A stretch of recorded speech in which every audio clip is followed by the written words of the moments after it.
So life is challenging, and I have 3 things that change my mind and make me a little bit of a better performer and maybe a better teacher through my journey. Let's go!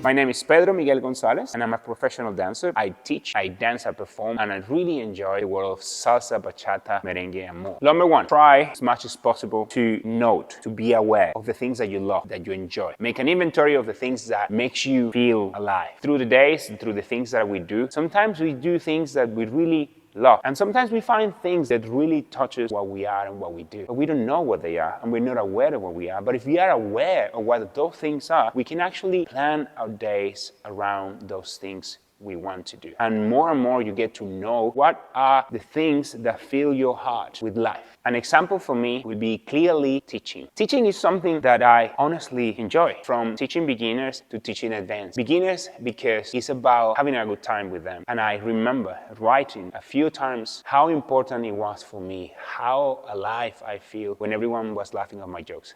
When everyone was actually learning, happy, creating connections and community just by coming to our classes. And for me, that was very, very important. And I remember also detailing how exciting it was to create an intrinsic pattern in the class where I can push my students and I can push myself to create something that makes everyone enjoy the music and the dancing and the cultures that we are more and more. So yes, make sure that sometimes you think you're right. You communicate with friends about the things that you really love and enjoy, and make more of your life about those things. Number 2, one thing that matters is understanding that it takes time. Everything that is worthwhile takes a lot of time. And one way to explain it would be with a story about an awful injury that I got on my shoulder. Well, it wasn't that awful. I didn't break anything. I just got dislocated years ago. And I bear with that injury for a few years, I would say 4 or 5 years. And it was here when I found a physiotherapist that gave me exercises to work slowly on recovering from that awful shoulder injury. And I danced for years with the pain, but I got some exercise, simple rotation with bands, and I did them a lot. I did days after days of exercises, and after a few years, my shoulder was healed. And I didn't even realize when it got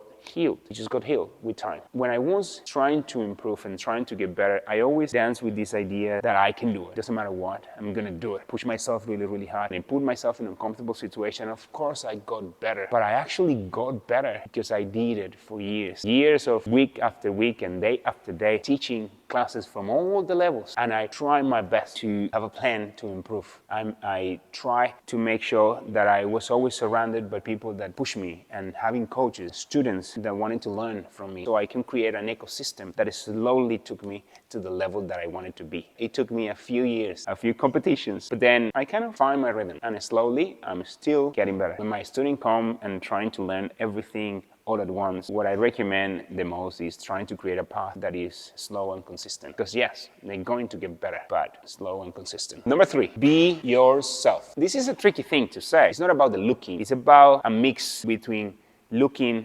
feeling, enjoying, connecting, finding what are you, who are you? And the story that I have for that is simple. Last year, I trained for different competitions, and I went and I traveled. All of a sudden, I have the opportunity to dance this cha-cha. I love cha-cha for years, and I've been training cha-cha without knowing. I always loved these classes and always loved teaching it, always loved the training. So I found myself just taking more and more cha-cha classes and enjoying and teaching more and more workshops, cha-cha-cha workshops that had a little bit of boogaloo, a little bit of pachanga, that had just flavor, enjoyment, and flow. And I did train for more than 15 years. And over the years, I forgot how much I enjoyed. But meanwhile, I was trying to create these complicated choreographies, these complicated patterns, these amazing routines that were more and more distant from what I actually was at that time, or what I actually am at this time. They were very complex, very fast, and I didn't move much. And actually, some of my characteristics is like I can move, I can express, I can open, which is different for the salsa dancer industry. Those are things that describe my dancing. And when I did this cha-cha choreography, I did it in a relaxed way. Let's put all the steps that I enjoy. Yes, let's go complex, let's go big, let's go